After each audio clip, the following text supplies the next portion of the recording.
voir sur les dons spirituels. Nous avions vu la dernière fois, dans une sorte d'introduction, quel était le but des dons spirituels, quelle était leur nature. Nous avons vu qu'ils étaient donc des dons de la grâce de Dieu, comme le dit le mot charisme, le mot charis grec qui signifie don de grâce, et qu'ils sont des manifestations qui sont entièrement surnaturelles. Nous avions beaucoup insisté sur ce point-là.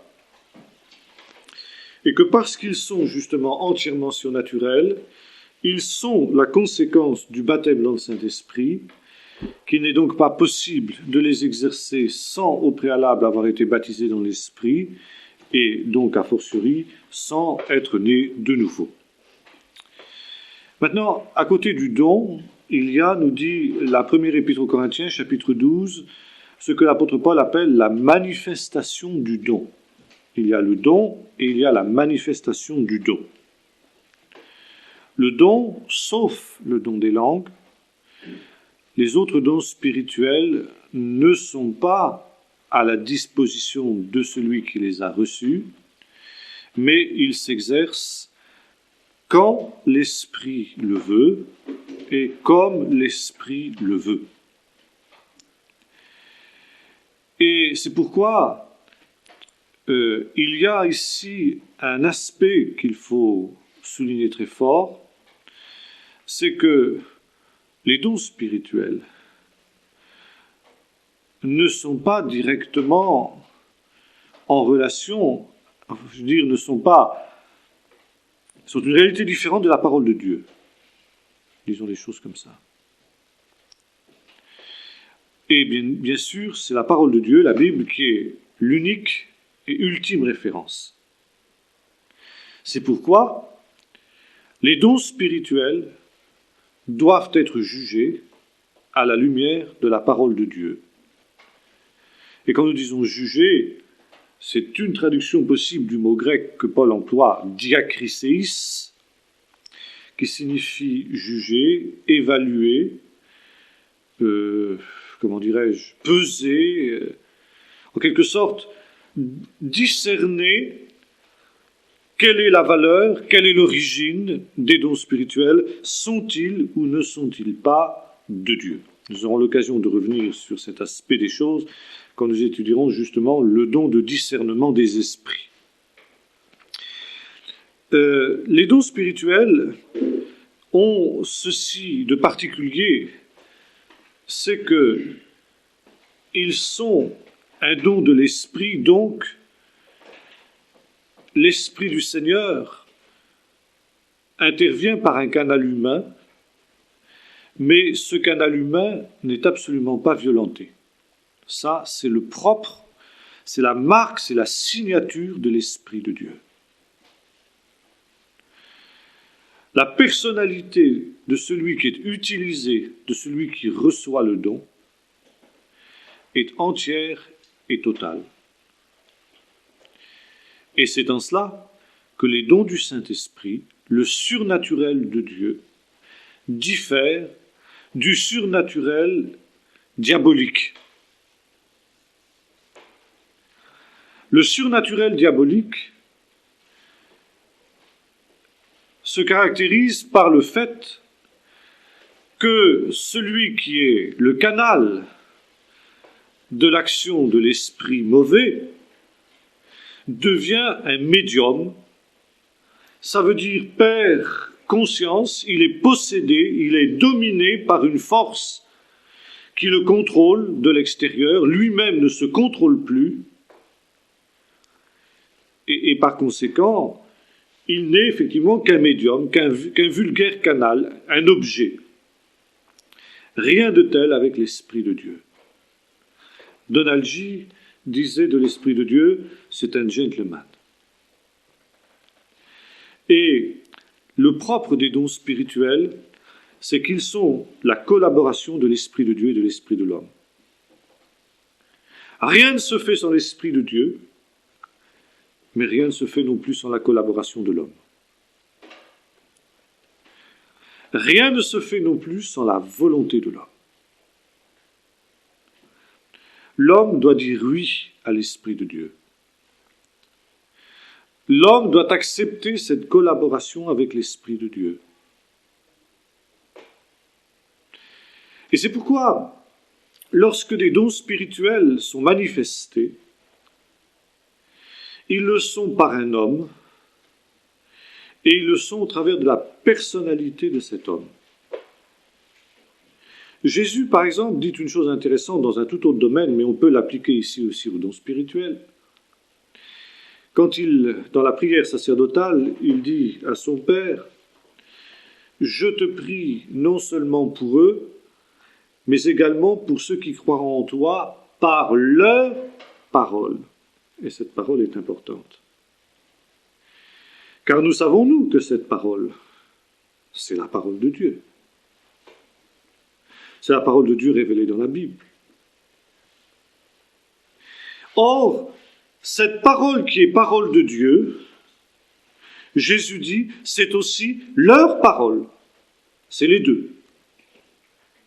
C'est la parole de Dieu, mais c'est aussi la parole de Matthieu, c'est aussi la parole de Paul, et c'est aussi la parole de Pierre. Et ceci implique une conséquence. C'est que celui qui manifeste les dons spirituels est responsable de l'expression de ces dons. Ce que Paul exprime au travers de ce verset où il dit « Les esprits des prophètes sont soumis aux prophètes ». Ça, c'est vrai uniquement dans le surnaturel de Dieu. Ça n'est pas vrai dans le surnaturel diabolique. Et c'est en cela qu'on reconnaît le surnaturel de Dieu et le surnaturel diabolique. Et l'on voit parfois un certain nombre de gens qui déraillent en ce qui concerne les dons spirituels, soit dans le fond, soit dans la forme, et qui, une fois repris, disent « Mais j'ai pas pu faire autrement, l'Esprit du Seigneur m'a poussé. » Et à cela, on peut répondre à ce personnage, les esprits des prophètes sont soumis aux prophètes, vous êtes responsable de la manifestation de votre don spirituel, vous êtes responsable de son expression. Et il n'est pas question de dire « c'est l'Esprit qui m'a poussé », même si de fait il y a eu une pression de l'Esprit, mais c'est la parole de Dieu, mais avant d'être la parole de Dieu, c'est ta parole. Autrement, c'est plus la parole de Dieu. Nous sommes ici dans le domaine des médiums, nous sommes dans le domaine de, comment dirais-je, l'inspiration mécanique, l'écriture automatique, ou des choses semblables, ou la transmédiatique, et là nous ne sommes plus du tout dans le domaine des choses de Dieu. Deuxième marque du surnaturel de Dieu, le surnaturel de Dieu opère en dehors de toute technique. Ça, on a déjà eu l'occasion de le dire, et il faut le redire parce que c'est essentiel. D'abord parce que Dieu est souverain. L'Esprit de Dieu est souverain. Il est souverain, ça veut dire il est libre. Il donne comme il veut, quand il veut. Et la manifestation est donnée par l'Esprit comme il le veut. Et par conséquent, il n'y a pas de technique pour manifester les dons spirituels.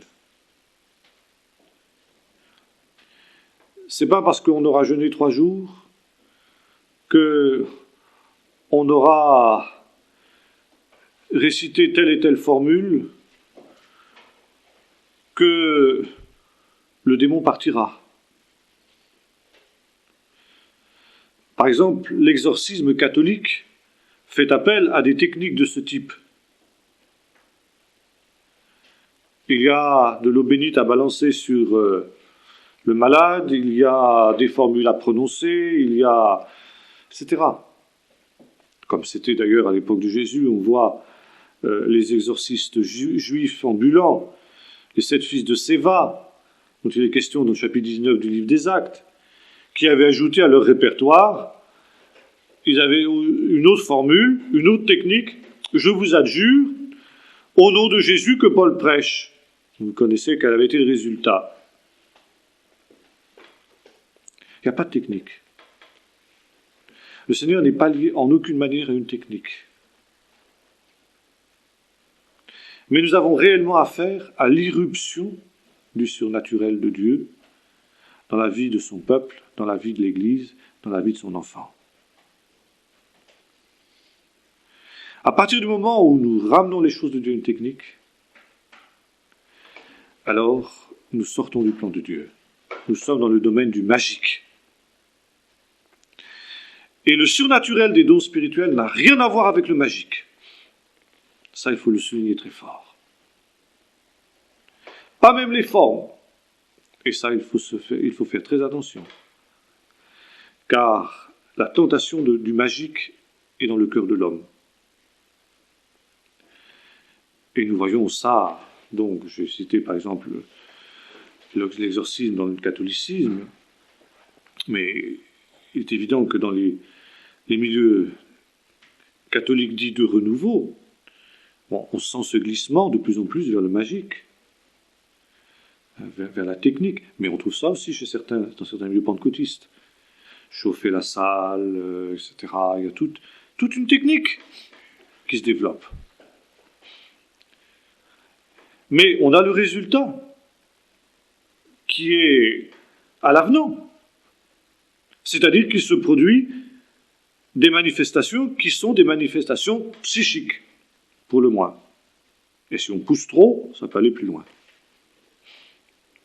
Par exemple, certains parfois disent, mais attention, et vous savez, c'est la grande attaque actuellement dans certains milieux évangéliques anticharismatiques, une grande offensive, vous le savez, contre tout ce qui est charismatique, de la part de gens qui ne sont pas allés bien loin d'ailleurs, eh bien, qui disent, oui, mais attention, il y a le diable aussi fait parler en langue, il y a des parlers en langue diaboliques, possible, je n'en ai jamais entendu de ma vie, mais peut-être que de fait, dans certains pays d'Afrique ou autres endroits, ou même dans nos pays, éventuellement, il peut y avoir quelques parlers en langue qui sont diaboliques. Mais, justement, la grande différence entre le parler en langue diabolique et le parler en langue de Dieu, c'est que, encore une fois, celui qui parle en langue par l'Esprit de Dieu est maître de son parler en langue, parfaitement maître. Il s'arrête quand il veut. S'il n'a pas envie de parler en langue, il ne parlera pas en langue. Le parler en langue diabolique, il est contraint. C'est ça la différence. Et alors on entend parfois dire des gens, oui, mais quand j'étais baptisé dans le Saint-Esprit, je ne pouvais plus faire autrement que de parler en langue, etc. La pression de l'Esprit peut être forte, mais il n'en demeure pas moins que celui qui a véritablement reçu ce don, eh bien, peut effectivement se contrôler. Les esprits des prophètes sont soumis aux prophètes. Ça, c'est très clair. Même si parfois la pression de l'esprit peut être très forte. C'est vrai, parfois, comme dit l'apôtre Paul, plutôt comme le disait le Seigneur à l'apôtre Paul, il te serait dur de réjamer contre les aiguillons. Parfois, l'onction de l'esprit est comme un aiguillon qui exerce une pression, mais ce n'est jamais une contrainte. Jamais. Ça, faut le dire. Il y a donc une grande liberté. D'ailleurs, Paul le dit, là où est l'Esprit du Seigneur, là est la liberté. Dieu respecte toujours la liberté de l'homme. Toujours. Seulement, justement, ceci implique une autre conséquence, c'est que les manifestations des dons du Saint-Esprit doivent se faire avec bienséance et avec ordre. C'est la liberté, mais ce n'est pas l'anarchie. Et il est clair que les 3 chapitres 12, 13 et 14, la première épître aux Corinthiens, qui sont la base de la théologie des dons spirituels, a d'abord pour but de mettre de l'ordre là où il y avait du désordre. Alors bien sûr, dans les milieux charismatiques, on dit, mais puisque Paul éprouve le besoin de mettre de l'ordre, c'est donc que ça existe et que c'est normatif. Tout à fait d'accord. Mais il ne faut pas oublier que le but de Paul, c'est d'abord de mettre de l'ordre dans cette cacophonie, dans cette anarchie qui caractérisait l'église de Corinthe. Et ceci doit être souligné pour que précisément on ne retombe pas dans l'ornière qui était celle de l'église de Corinthe. Tout doit se faire avec bienséance et avec ordre. C'est pourquoi on peut être absolument rempli du Saint-Esprit sans marcher sur la tête, sans faire le triple saut périlleux, où j'en passe et des meilleurs. Et l'apôtre Paul montre que ça doit se faire notamment dans les assemblées de l'Église, là où il y a des personnes qui pourraient être, choquées de telle manière que précisément il n'y ait rien qui soit inconvenant. Il n'y ait rien qui soit choquant. Il n'y ait rien qui puisse être contraire à, je dirais, la bienséance et à l'ordre. Maintenant, les dons spirituels sont aussi la base du ministère chrétien. Et à ce titre-là, ils sont essentiels. Pendant des siècles, l'Église s'est passée des dons spirituels parce qu'elle ne les connaissait plus. Et il faut quand même reconnaître que sur le plan des ministères, ou du ministère en général, ça n'a pas été extrêmement brillant. Et je pense qu'une des grandes lacunes de l'Église tout au long de l'histoire, c'est justement la question des ministères. Or, il n'y avait pas de vision des ministères parce qu'il n'y avait pas de vision des dons spirituels. Nous verrons dans une étude ultérieure la relation qu'il y a entre charisme et ministère. Maintenant, les deux choses ne sont pas interchangeables. Il est clair, notamment au travers de chapitre 12 de la première épître aux Corinthiens, qu'en ce qui concerne les charismes, chaque enfant de Dieu, né de nouveau et baptisé dans le Saint-Esprit, peut les exercer. Peut les rechercher, que dis-je, doit les rechercher et les exercer. Ils sont accessibles à tous, même aux plus petits, même aux plus humbles, des membres de l'Église. Et dans Éphésiens 4, l'apôtre Paul dit qu'il s'agit là de tendre vers le but, c'est-à-dire l'œuvre du ministère. À ce titre-là, chaque enfant de Dieu est appelé à prendre part à l'œuvre du ministère. Et entre parenthèses, cet apologue bien connu de Paul sur les membres du corps qui sont complémentaires les uns des autres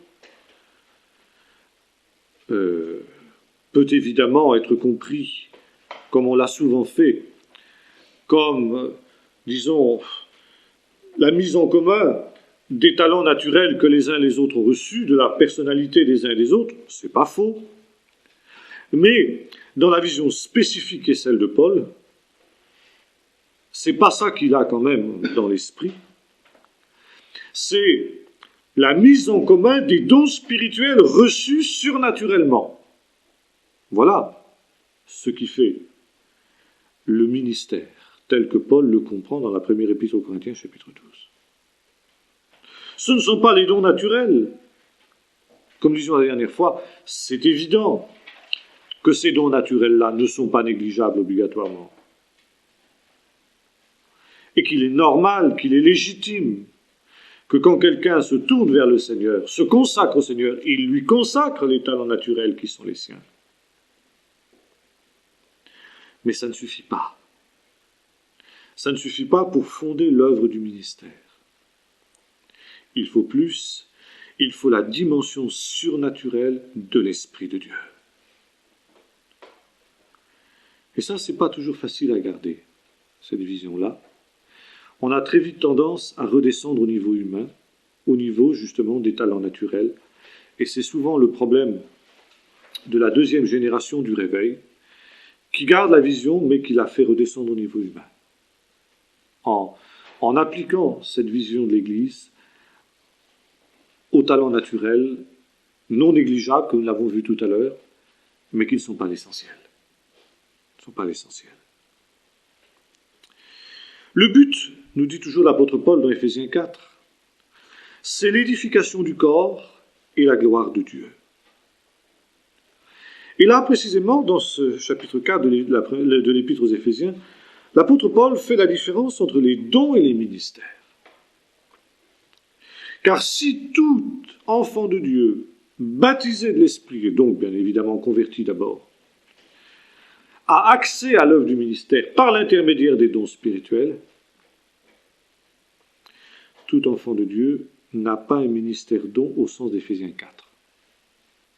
Ça, nous aurons l'occasion d'y revenir. Et c'est pourquoi il faut différencier les dons du Saint-Esprit qui, comme le nom l'indique, proviennent du Saint-Esprit, sont des dons du Saint-Esprit à des individus dans l'Église, pour que ces individus soient une bénédiction au corps tout entier, pour que ces individus apportent au peuple tout entier, au corps tout entier, la bénédiction de Dieu, qu'ils soient les canaux de cette bénédiction-là, source de bénédiction. D'ailleurs, Jésus disait ça, vous savez, des fleuves d'eau vive couleront de son sein, comme dit l'Écriture, il parlait de l'Esprit. Par conséquent, c'est par l'Esprit que nous pouvons être en bénédiction à nos frères. Et puis il y a les ministères dons, qui sont des dons du Seigneur, du Seigneur Jésus, et non pas du Saint-Esprit. C'est pas la même chose. Et les ministères dons ne sont pas des réalités spirituelles qui sont données au peuple de Dieu par l'intermédiaire d'individus, mais ce sont des individus qui ont été mis à part par Dieu, équipés surnaturellement, et qui sont donnés au peuple de Dieu. Et là, il y a une différence fondamentale qu'il faut faire. Sinon, on ne comprend pas ce qu'est le ministère du Saint-Esprit. Il y a une différence fondamentale pour la structure de l'Église.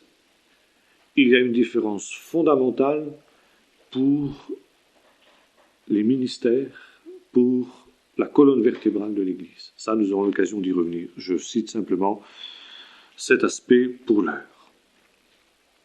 Nous avons vu que ces dons spirituels donc étaient donnés à des individus et non pas à l'Église, contrairement à la doctrine de Duplessis, nous en avons parlé la dernière fois, pour lequel ces dons sont donnés à l'Église par l'intermédiaire d'individus. Si par exemple quelqu'un vient et prie pour moi pour que je sois guéri, je suis guéri d'une telle maladie, c'est moi qui reçois le don de guérison. Puisque je suis guéri, c'est moi qui ai reçu le don de guérison. Ça, c'est une manière de récupérer, si vous voulez, une certaine théologie catholique, pas choquer un certain nombre de catholiques, n'est-ce pas? En fait, la Bible ne nous dit pas cela du tout, n'est-ce pas? L'Esprit du Seigneur, donne des dons à des individus. À l'un est donné une parole de sagesse, pour qu'il manifeste la parole de sagesse. À l'autre est donnée une parole de connaissance. Et il va la manifester. La manifestation du don est donnée pour l'utilité commune. À chacun, une manifestation du don est donnée pour l'utilité commune.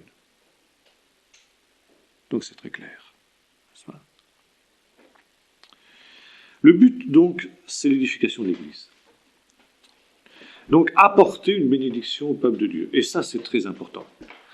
Car le don spirituel n'a jamais eu pour but de glorifier l'homme, de glorifier celui qu'il manifeste. Et je crois qu'il est très important de bien enseigner ceux que l'on exhorte à rechercher les dons spirituels pour qu'ils ne se méprennent pas. Et que parfois on assiste à certains excès dans ce domaine, en sorte qu'un certain nombre de gens cherchent à manifester des dons spirituels pour se mettre en avant, pour, quelque sorte, avoir une autorité, une influence qu'ils n'auraient pas autrement.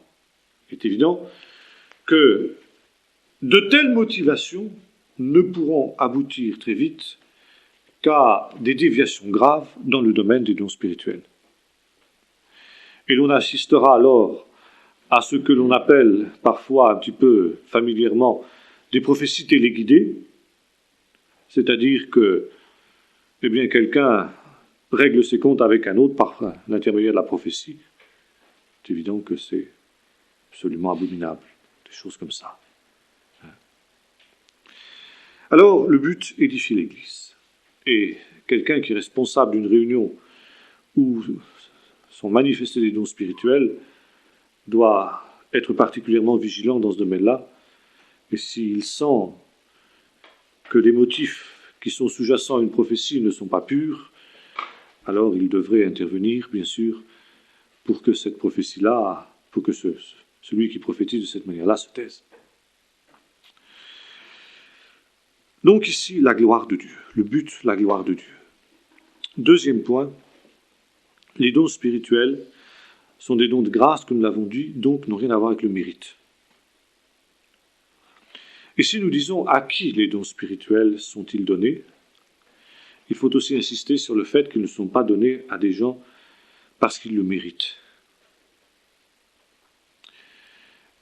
Et pas plus que le salut n'est donné sur la base du mérite, pas plus que le baptême du Saint-Esprit n'est donné sur la base du mérite, pas plus les dons spirituels ne sont donnés sur la base du mérite, mais du don gratuit de Dieu, de la grâce de Dieu.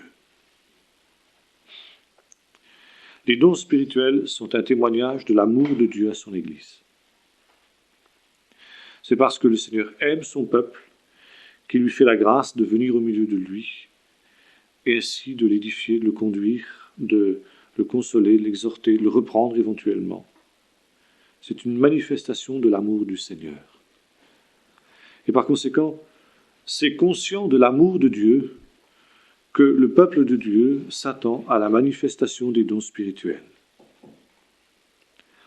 Alors précisément, après avoir dit tout cela, se pose la question, mais comment recevoir les dons spirituels? Qui peut recevoir d'abord? Nous l'avons vu, tout enfant de Dieu baptisé du Saint-Esprit. Et il devrait être logique, normal,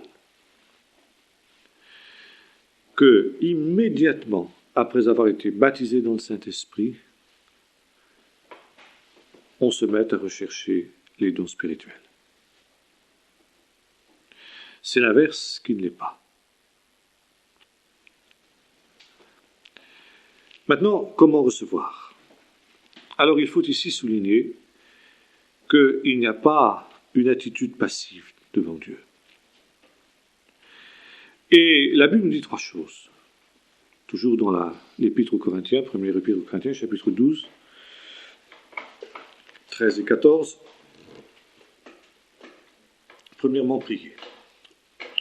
C'est pourquoi que celui qui parle en langue prie pour avoir le don d'interpréter. Donc, les dons spirituels sont donnés en réponse à la prière persévérante et fervente. Prier pour recevoir. Deuxièmement, chapitre 14, verset 1, l'apôtre Paul dit « aspirer aux dons spirituels ». On traduit parfois par « désirer avec ardeur les dons spirituels ». Et là, le mot grec est extrêmement fort. Il implique une détermination farouche, un désir ardent, et qui est tout autre chose qu'une vague velléité, une vague aspiration. Oh tiens, ce serait pas mal si je pouvais de temps en temps avoir un petit don spirituel. Et hélas, souvent, pour bien des enfants de Dieu, ça ne dépasse pas ce stade. Ça ne dépasse pas ce stade parce que certains se diront aussi je ne suis pas digne. Et là, nous retrouvons ce que nous disions tout à l'heure sur le mérite. Les dons spirituels ne sont pas donnés sur la base du mérite, mais sur la base de la grâce.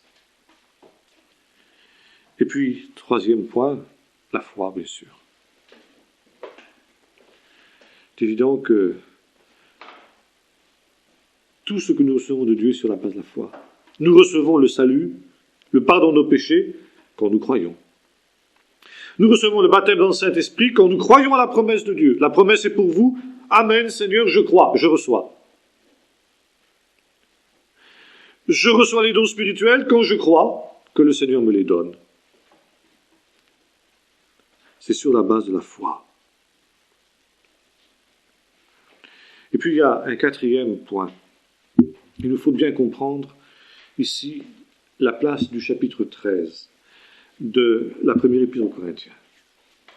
Vous savez, dans ces 3 chapitres charismatiques, en quelque sorte, de la première épître aux Corinthiens, il y a d'abord le chapitre 12, où l'apôtre utilise cette apologie du corps. Il dit les membres dans le corps sont complémentaires les uns des autres. Puis il passe au chapitre 13, où il parle de l'amour. Et puis il revient au chapitre 14, où il traite de la prophétie et du don des langues. Et on a l'impression que le chapitre 13 intervient là un petit peu pour casser la logique du raisonnement de Paul.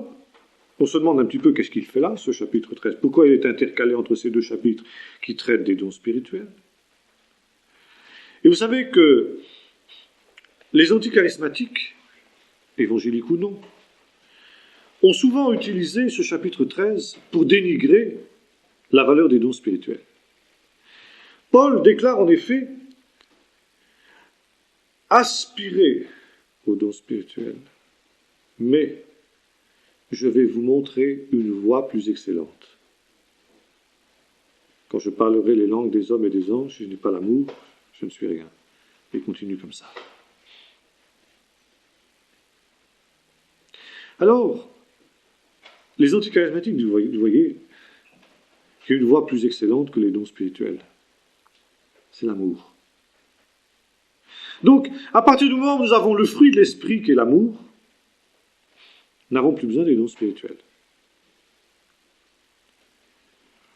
Et ce que nous, anticharismatiques, ce que nous recherchons, c'est l'amour, c'est le fruit de l'esprit. Et partant de là, nous nous permettons de négliger les dons spirituels. Je crois qu'il faut comprendre ce que Paul dit. C'est vrai que le fruit de l'esprit, que l'amour et toutes ses conséquences, est plus important que les dons du Saint-Esprit, c'est certain. Paul le dit dans ce texte, il dit l'amour ne périt jamais. Quant aux prophéties, elles prendront fin.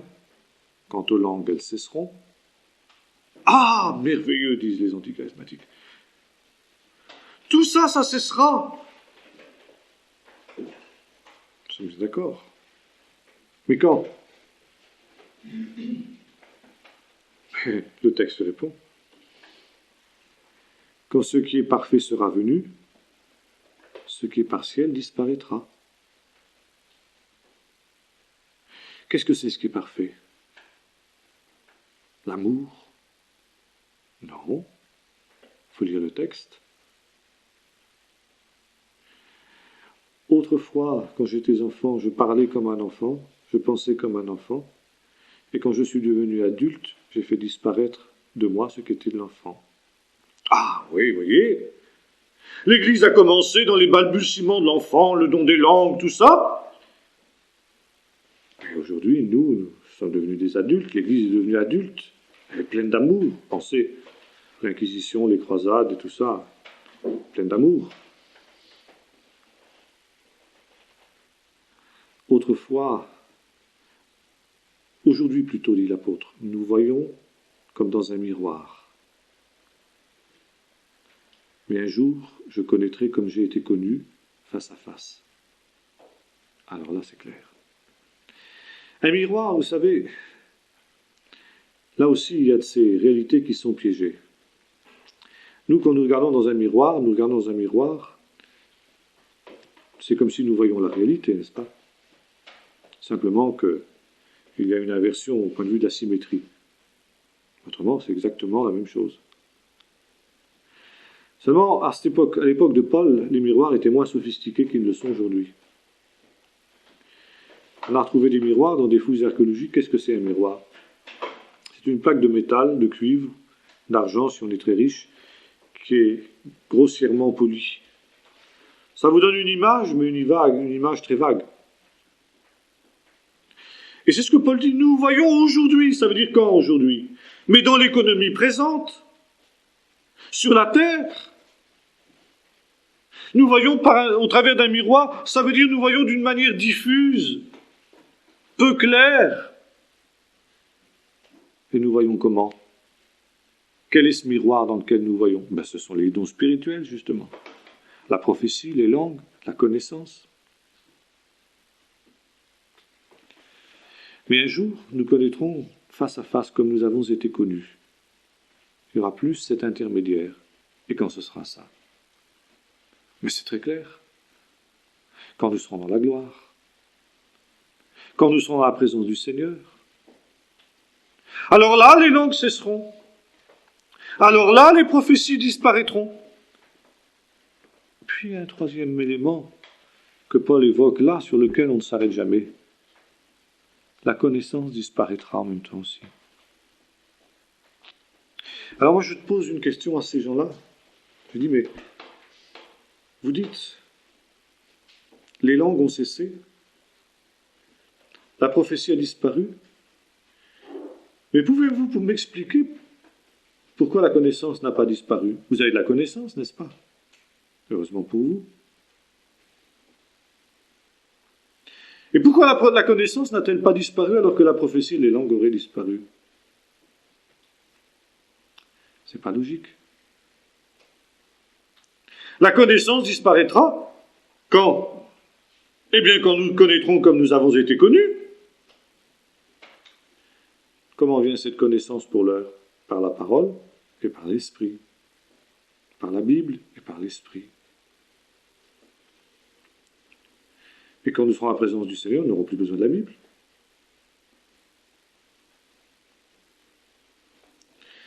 Quand ce qui est parfait sera venu, ce qui est partiel disparaîtra. Nous connaissons aujourd'hui une manière partielle.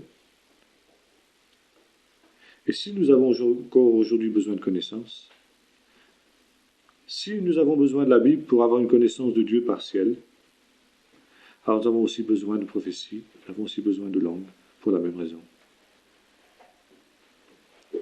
Alors l'amour dans tout ça, l'amour ne périt jamais.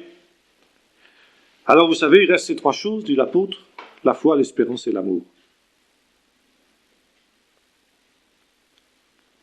Bien sûr. Donc l'amour est plus grand que tout le reste. Oui, absolument. Seulement, est-ce que Paul veut dire dans ce chapitre 13 que du moment que nous avons de l'amour, nous pouvons nous dispenser des dons spirituels? Pas du tout. Paul dit une chose tout à fait différente. Et vous savez, là, la division entre chapitres nous joue un mauvais tour dans la parole de Dieu. Parce qu'on s'arrête à la fin du chapitre 12, et puis on commence ensuite à lire le chapitre 13 sans s'occuper de ce que Paul a dit le chapitre 12, alors que c'est un tout. Paul dit « aspirez aux dons spirituels », fin du chapitre 12. Et au début du chapitre 13, il dit « je vais vous montrer une voie plus excellente ». Une voie plus excellente, pourquoi? Pour recevoir les dons spirituels. Il faut être logique quand on lit le contexte. Fin du chapitre 12, Paul explique comment on peut recevoir les dons spirituels. Priez, aspirez, ayez foi. Et puis un quatrième moyen de recevoir les dons spirituels, qui est plus excellente que tous les autres. C'est d'avoir de l'amour. Pourquoi? Tout à fait logique. Si je vois un frère qui est dans le besoin, qui est malade, par exemple, qu'est-ce que je vais faire? Je vais essayer de le soigner, bien sûr. Et si je ne peux pas le soigner par des moyens humains? Je vais dire, Seigneur, interviens pour ce malheureux frère. Donne-moi un don de guérison pour que je puisse venir à son aide. Je ne sais pas si vous connaissez ce grand homme de Dieu qui a mal fini, hélas, mais ce n'est pas entièrement de sa faute. Qui était William Branham, qui était un grand évangéliste, prophète. Il avait à la fois ces deux aspects dans son ministère. Il a voulu jouer au docteur à la fin de sa vie, ça lui a joué des tours. comme quand on n'a pas justement la vision des ministères. Enfin, peu importe, il a quand même été un grand homme de Dieu, malgré ça, malgré ses déviations doctrinales à la fin.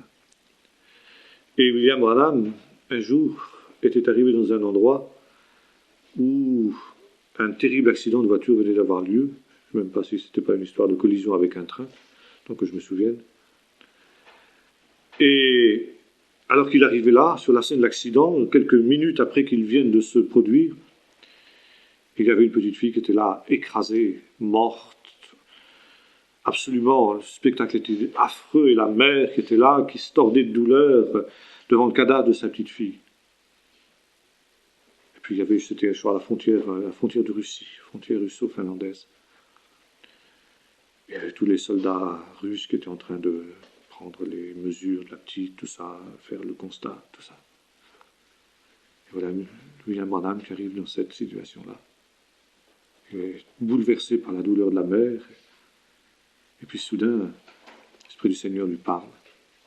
Il dit, écartez-vous tout le monde, j'ai prié pour cette petite. Tout le monde se met à rigoler, etc.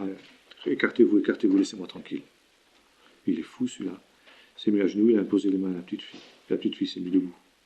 Elle était morte, ça y est, pas de problème, elle était morte. Bon, il avait été ému de compassion. Et nous trouvons souvent ça dans les paroles de Jésus. Jésus, devant la souffrance du malade, il est ému de compassion et qu'est-ce qu'il fait? Il guérit.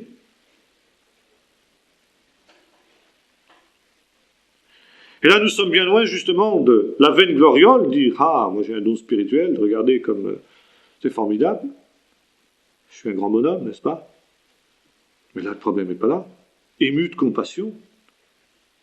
Je vois un frère qui est dans le désarroi, qui ne sait pas quelle décision prendre dans sa vie, il est là. Qu'est-ce que je vais faire? Témoigner de la sympathie, mais ce n'est pas suffisant. Je sens bien que ce n'est pas suffisant. Quand je dis, Seigneur, donne-moi une parole de sagesse pour ce frère. Ou donne-moi une parole de connaissance. Qui va répondre à son problème, qui va lui montrer le chemin, qui va le sortir de son désarroi. Et ça, si j'ai cette motivation-là, c'est par amour. Et le Seigneur va répondre. Alors voyez-vous, il n'est pas question ici d'opposer l'amour et les dons spirituels.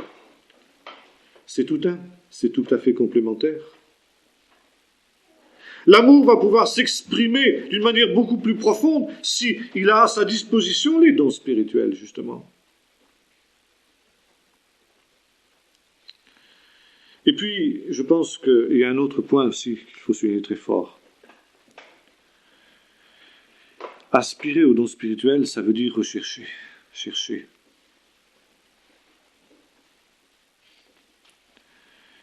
Et Jésus a dit, cherchez, vous trouverez. Chercher, ça veut dire persévérer dans l'attente, dans la recherche. Et beaucoup ne reçoivent pas les choses de Dieu parce qu'ils ne cherchent pas. Ils ne cherchent pas avec suffisamment d'ardeur, de persévérance. Vous savez, j'ai souvent employé cette image de ces enfants, ces garnements qui vont sonner aux portes, puis qui, avant qu'on vienne ouvrir, disparaissent rapidement. On peut faire souvent la même chose avec le Seigneur. On prie, on frappe, puis parce qu'on n'a pas reçu dans les 48 heures qui suivent, ou enfin, je caricature un peu bien sûr, mais pendant un certain temps, parce que ça tarde, eh bien, on va faire autre chose. On se décourage, on dit « Ah ben c'est pas pour moi ». Et puis voilà, c'est fini. On se résigne. Ça, c'est pas l'attitude de la foi.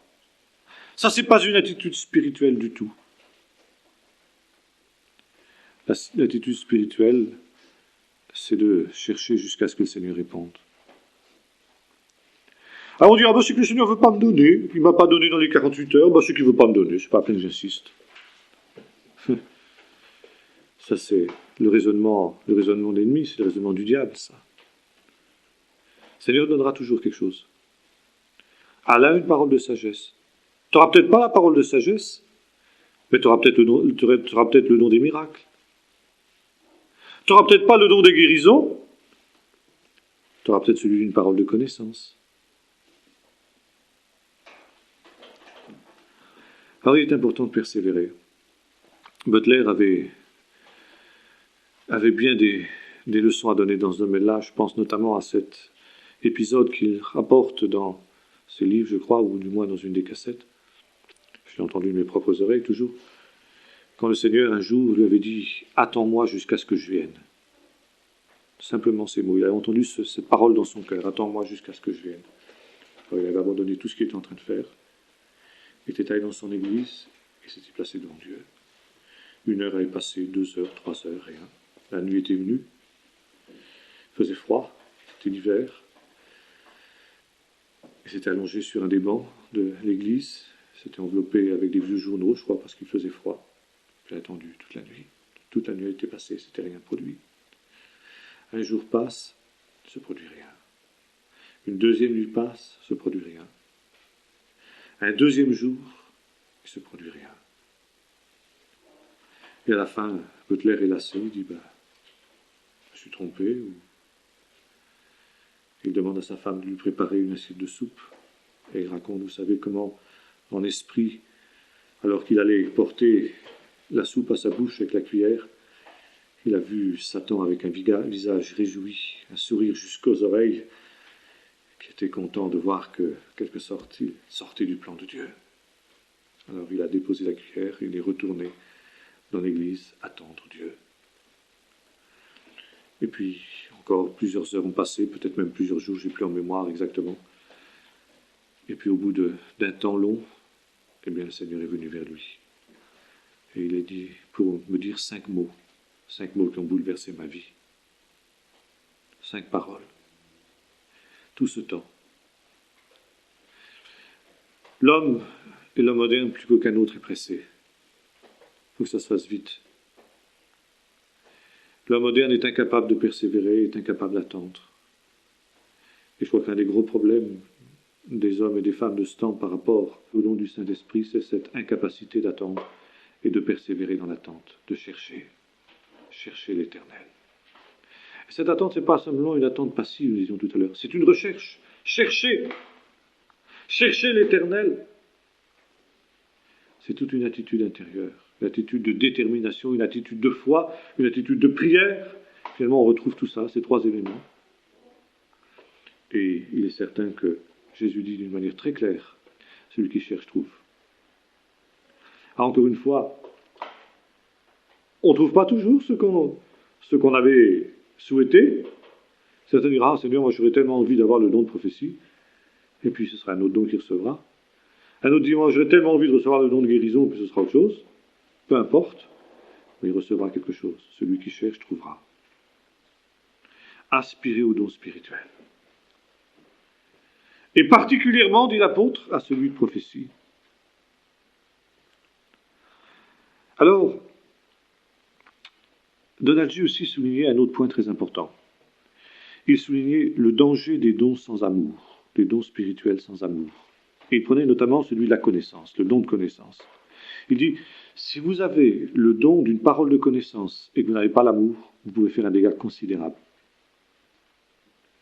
Par exemple, un don de connaissance qui révèle, je dis n'importe quoi, qui révèle par exemple le péché dans le cœur d'un frère, si vous le dites durement, sans amour, vous pouvez faire un tort considérable.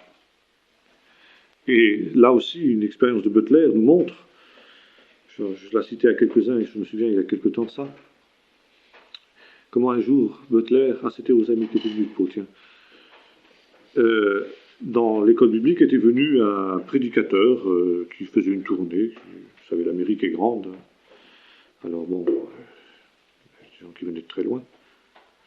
Et ce prédicateur-là était un ancien catholique, un ancien prêtre. Il avait été élevé dans un monastère et puis là, il s'était converti. Il avait toute une histoire absolument extraordinaire à raconter. Et tous les gens étaient là, bouleversés par ce qu'ils entendaient. Sauf Butler, qui était de plus en plus mal à l'aise. Tellement mal à l'aise qu'à un moment, il est sorti. Et puis, il s'est mis à faire les 100 pas là, dans le couloir devant la salle de culte, salle de réunion. Et un des anciens a cru vraiment qu'il avait un malaise physique. Il est venu vers lui, il dit, frère Butler, ça va pas? Et je dis, non, laissez-moi, laissez-moi. Il dit, mais qu'est-ce qui se passe? Vraiment, vous n'avez pas l'air? Non, il dit, voilà ce qui se passe. Il dit, j'ai réalisé pendant la réunion que le Seigneur voulait que je me lève. Je pointe mon doigt à ce prédicateur, je dis qu'il était un menteur. Ça, c'est une parole de connaissance. Alors l'ancien lui dit, mais il faut faire, le Seigneur vous a dit, je ne peux pas faire ça. Il dit, je ne peux pas faire ça devant tout le monde. Si je me trompe, je ruine le ministère de cet homme. Je ne connais pas, peut-être que c'était terrible pour lui, un débat intérieur terrible. Puis la pression d'Esprit de Dieu qui s'est fait, c'est un imposteur, cet homme c'est un imposteur, c'est un menteur. Et puis, comme il était vraiment troublé de ça, un autre que lui, il aurait pu faire ça, et puis se lever, et puis avec une voix dure, etc., et puis il n'aurait pas voulu faire. Et puis donc l'Esprit du Seigneur, au bout d'un temps, l'a laissé, parce qu'encore une fois, l'Esprit du Seigneur est un gentleman, le Seigneur ne contraint pas. Et 2 ou 3 jours après, ce bonhomme-là, qui continuait sa mission, faisait loger chez une des sœurs, là, qui l'hébergeait, qui avait 2 fils, c'était une veuve. Et un beau matin, ces 2 fils disent à leur mère, aujourd'hui, on a envie d'aller à la pêche. On va aller là-bas, au bord de la mer, on va prendre notre pique-nique, et puis nos cannes à pêche, et puis on reviendra le soir. Et le soir, ils reviennent, tout bouleversés. Ils disent, maman, tu sais ce qu'on a vu là-bas sur la plage? Non. Le prédicateur, là. Il est en train de rigoler avec 2 prostituées sur la plage. Il est en train de se moquer de lui et de l'appeler Saint-Jean. Il est en train de bien rigoler, il leur expliquait comment il montait partout où il passait pour avoir de l'argent. Il ramassait de l'argent, qu'il n'a jamais été prêtre, qu'il n'a jamais été dans un orphelinat catholique, qu'il ne s'est jamais converti, etc. C'est un imposteur. Butler avait eu la parole de connaissance. Mais on comprend son scrupule. Il aurait pu faire, mais par respect, par amour, il n'a pas voulu faire d'une manière qui puisse ruiner ce frère, etc. Mais après, il a pu confirmer, il a dit, ben oui, mais ça c'est vrai, j'avais eu cette pensée prophétique, etc. Cette révélation-là m'avait été donnée de la part du Seigneur. La nécessité d'avoir les dons dans l'amour, sinon on peut faire un tort considérable. Je vais vous montrer la voie excellente. La voie excellente pour recevoir les dons spirituels et la voie excellente pour manifester les dons spirituels, c'est l'amour. Alors, comment comment viennent les dons spirituels? Eh bien, les dons spirituels, comme nous l'avons vu, sont spirituels, c'est-à-dire viennent dans le souffle de Dieu. Alors évidemment, ce n'est pas un souffle d'air, bien que ce soit le mot que la Bible emploie, tant en hébreu qu'en grec. Ce n'est pas la roar en hébreu, pneuma en grec, ça veut dire la même chose, c'est le vent. Hein. Mais si vous voulez, c'est une intuition spirituelle, une intuition intérieure qui est extérieure à nous. Qui se manifeste bien sûr, en général, le don spirituel, type celui qu'on emploie toujours, n'est-ce pas? C'est le don de prophétie. D'ailleurs, Paul le fait aussi, parce que c'est le plus courant. Mais pour les autres dons, il en va de même. Le don de guérison, par exemple, c'est typique. Et William Branham, dont je parlais tout à l'heure, eh bien, explique bien ça dans ses livres. Il dit, il y avait quelquefois, on venait me demander de prier pour tel malade. Ben, il dit, je priais, bien sûr. Mais je savais que cette personne ne serait pas guérie. Parce que je n'avais pas d'inspiration du Seigneur. Et il y avait même des moments où il refusait de prier pour certains malades, disant non, je ne peux pas prier pour vous parce qu'il ne se passera rien. Et qu'est-ce qu'il faisait à ce moment-là? Il se plaçait devant Dieu, jusqu'à ce qu'il ressente l'inspiration de Dieu. Je me souviens d'un autre cas, il raconte, donc je me souviens d'ailleurs, je crois que c'était la sœur de la petite fille qui était tout à l'heure, là, je vais parler. Je crois qu'elles étaient 2. Il y en avait une qui était morte, donc elle a été ressuscitée instantanément, et la deuxième était grièvement blessée, était à l'hôpital, et il n'a pas prié pour elle. Et la mère, donc, est venue le voir, dit, vous avez ressuscité ma petite fille tout à l'heure, vous ne pouvez pas prier pour l'autre? Il dit, non, je ne peux pas. Je ne peux pas parce que je n'ai rien reçu de Dieu. Je n'ai rien reçu de Dieu à son sujet. Et il ne se passera rien. Alors il dit, je vais rester dans la chambre d'hôtel, et puis je vais voir ce que le Seigneur va me dire. Et là, il s'est placé devant Dieu, il a cherché Dieu. Et un certain nombre d'heures ont passé. Et puis, soudain, qu'il était là, dans sa chambre d'hôtel, il y avait un vase de fleurs sur la table, avec quelques fleurs, dont une fleur qui était fanée, là, qui était un petit petit peu baissant la tête, là, comme ça. Puis brusquement, alors qu'il était en train, là, comme ça, perdu dans ses pensées, regarder machinalement ce vase de fleurs, il a vu cette fleur qui était complètement desséchée, il l'a vu se relever. Ça l'a intrigué, il a compris. Il a décroché le téléphone, il dit, Madame, je vais à l'hôpital, votre petite fille va être guérie. Il est arrivé, il a pris la petite fille, instantanément, elle a été guérie. Il avait reçu l'inspiration de Dieu. Il avait reçu la vision de Dieu qu'il y avait quelque chose qui se passait dans les lieux célestes. Voyez-vous? Alors ça, c'est ça, l'inspiration de Dieu. Alors c'est une écoute intérieure, c'est une écoute profonde. Et cette écoute, elle implique le calme. C'est pour ça que, quand on parle d'ordre et de bienséance, hein, c'est pas dans le tumulte, dans le bruit. C'est rare d'ailleurs, vous savez, que dans les rassemblements bruyants, il y ait des dons du Saint-Esprit, parce que non seulement le calme extérieur, mais je dirais le calme intérieur. Et vous connaissez le cas de la parole de Dieu avec le prophète Élisée, on en a déjà parlé. Au moment de la bataille des rois en Transjordanie contre Moab, contre Mécha, le roi de Moab, qui s'était aventuré dans cette affaire sans avoir consulté l'Éternel, et puis quand ça allait mal, ils ont demandé au prophète Élisée de venir leur dire une parole de Dieu pour se tirer un peu d'affaire. Et Élisée était tellement en colère de voir la légèreté avec laquelle il s'était aventuré là-dedans, il était tellement énervé intérieurement qu'il était incapable d'écouter la voix de Dieu. Et voyez-vous, ça aussi, il y a des occupations, des sollicitations, des soucis, des distractions, toutes sortes de choses qui nous empêchent d'entendre la voix de Dieu.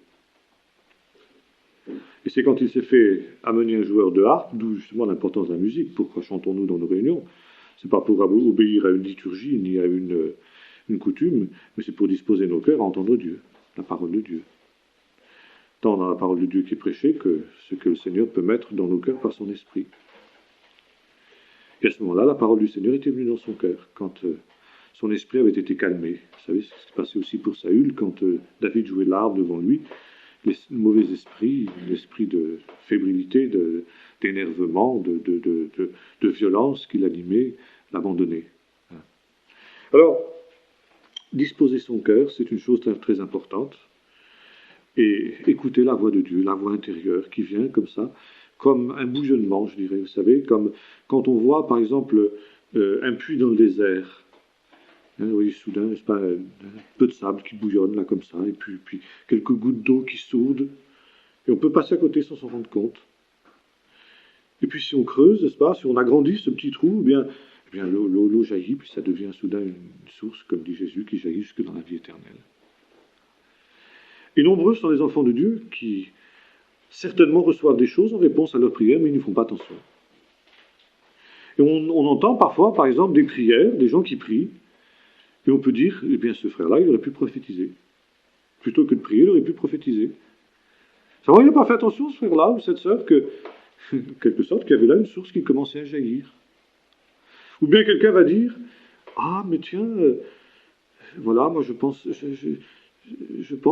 que les choses pourraient être comme ci, comme ça, n'est-ce pas, je ressens quelque chose, puis explique. Eh oui, mais tu aurais pu prophétiser, tu aurais pu dire ça par prophétie. Si tu avais été un peu plus attentif, si tu avais eu une écoute plus profonde à la parole de Dieu qui est en toi. Ça peut être la même chose dans le domaine de la guérison, ça peut être la même chose dans un autre domaine, parmi ces 9 dons qui sont évoqués dans la première aux Corinthiens, chapitre 12, c'est le même problème. Mais encore faut-il être justement attentif à ce que le Seigneur ici veut manifester, ce que le Seigneur veut donner. Et puis, tous les grands hommes de Dieu soulignent ceci, notamment Butler, c'est que, eh bien, cette marche-là avec le Seigneur, ça implique une vie de consécration, de soumission. J'ai cité tout à l'heure cet exemple où le Seigneur lui dit, bien, abandonne tout ce que tu es en train de faire et puis attends-moi jusqu'à ce que je vienne. Ou Martin Husbière, en train de travailler dans son champ, le Seigneur lui dit, abandonne tout ce que tu es en train de faire, va-t'en à la gare et prends le premier train pour n'importe où. Je te dirai ce que tu auras à faire après. Et vous savez, c'est un rencontre extraordinaire avec ce jeune homme qui allait se suicider. Puis Butler peut l'amener au Seigneur. Alors évidemment, si Martin Husbière avait dit, Seigneur, ouais, mais tu vois, moi, je suis en train de faire mon champ là, et il faut que je rentre mon grain avant ce soir, parce que sinon, s'il y a une averse là-dessus, ça va être perdu. Alors, j'irai demain, Seigneur. Le lendemain, le train était parti, puis le gars s'était suicidé. Ça implique cette écoute de Dieu, cette soumission, cette consécration, autrement dit, au Seigneur. Et Butler soulignait ça, et c'est une discipline extrêmement, extrêmement forte. Et ça, beaucoup de gens désirent les dons spirituels, beaucoup de gens désirent la vie de l'esprit, mais ils ne sont pas prêts à en payer le prix. C'est ça la question. Or, il est certain qu'à notre époque, plus qu'à aucune autre, c'est absolument indispensable de retrouver ces anciens sentiers-là. C'est absolument indispensable de recreuser ces puits anciens, ces puits d'Abraham, comme l'avait fait Isaac, vous savez, dans le livre de la Genèse, je crois que c'est au chapitre 19, quand il avait... Non, c'est après, pardon, peu importe, je ne sais plus en tête, 26, oui. Donc, recreuser les puits d'Abraham, c'est ça. Rechercher, aspirer, persévérer dans l'attente, et puis, donc, écouter, être prêt à écouter la voix de Dieu.